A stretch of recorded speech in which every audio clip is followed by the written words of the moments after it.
నమస్కారం కిరణ్ టీవీ ప్రేక్షకులకి స్వాగతం. నేను మీ గాయత్రి. ప్రస్తుతం మనతో పాటు ఉన్నారు వేదిక్ సైంటిస్ట్ బ్రహ్మశ్రీ ఈశ్వర్ గారి సుకేష్ శర్మ గారు. వారితో మాట్లాడదాం.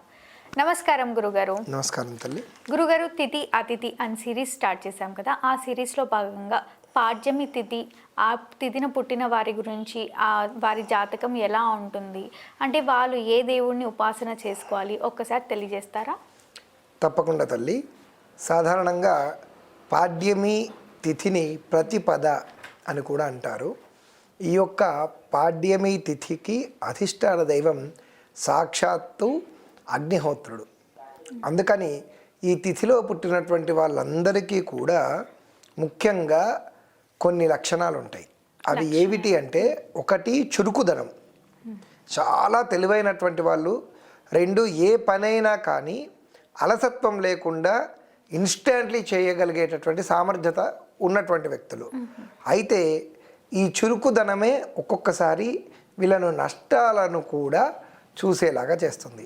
అది ఎలా అంటే, వీళ్ళ యొక్క మాట తీరు ఎలా ఉంటుంది అంటే, ఎదుటి వాళ్ళు ఏం చెప్తారో అది పూర్తిగా వినకుండా, వాళ్ళ మాట పూర్తిగా కాకముందుకే వీళ్ళ యొక్క కన్వర్షన్ స్టార్ట్ చేస్తారు. ఓకే. ఎగ్జాంపుల్, మీరు ఏదైనా నాకు చెప్తున్నారు, అది పూర్తిగా చెప్పడానికన్నా ముందే మీరు ఏం చెప్తున్నారు, దాని యొక్క భావం ఏంటి అనేది నేనే ఒక అనలైజ్ చేసుకొని దాని గురించి ఒక జడ్జిమెంట్ తీసుకొని నేను చెప్తూ ఉంటాను అన్నమాట. క్వశ్చన్ ఆన్సర్ రెండు వాళ్ళే ఇచ్చేసుకుంటారు.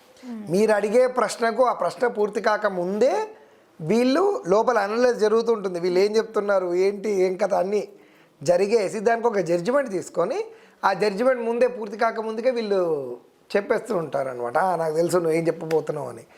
దానివల్ల సమస్యలు ఎదుర్కొంటారు.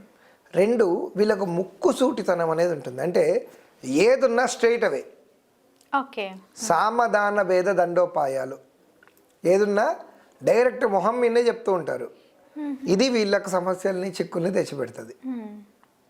ఇలా ఉంటుంది. అయితే వీళ్ళకు ఏది చేసుకోవాలన్నా పూర్తి నమ్మకం ఉండదు దాని మీద. ఉండదు. ఇది చేస్తే అసలు అవుతుందా కాదా, ఎంతోమంది ఎన్నో రకాలుగా చెప్తూ ఉంటారు, అర్థమైందా అని. మళ్ళా వీళ్ళే సరే ఇంతమంది ఏదో చేస్తున్నారు, మనం చేద్దాంలే. దేని మీద ఖచ్చితమైనటువంటి నిర్ణయం ఉండదు. ఓకే. అయితే అటు లేదా ఇటు అలా కాదు, ఆలోచిస్తారు. ఒకవేళ ఇలా చేస్తే బాగుంటుంది, ఇలా కూడా చేస్తే బాగుంటుంది, ఈ కన్ఫ్యూజన్లో ఉంటూ ఉంటారు అనమాట. లోపల అంతర్మథనం జరుగుతుంటుంది.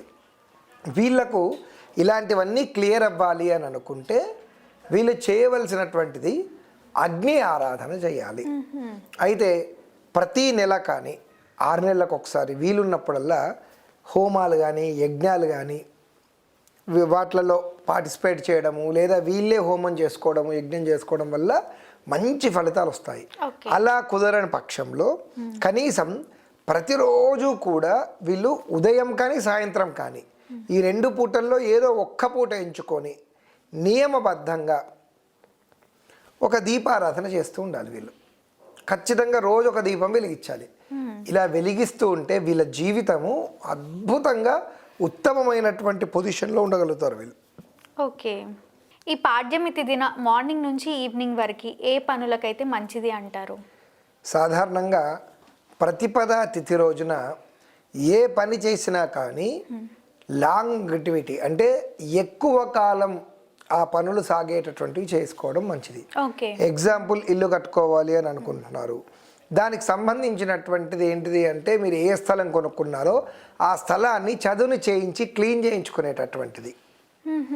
అలానే ఏదైనా మా పిల్లలు ఉన్నారు, మా పిల్లల్ని ఎడ్యుకేషన్ కోసం చూస్తున్నాము అని అనుకుంటే ఏ స్కూల్లో వేస్తే బాగుంటుంది అనేటటువంటి నిర్ణయాలన్నీ కూడా పాడ్యమి రోజు తీసుకోవచ్చు.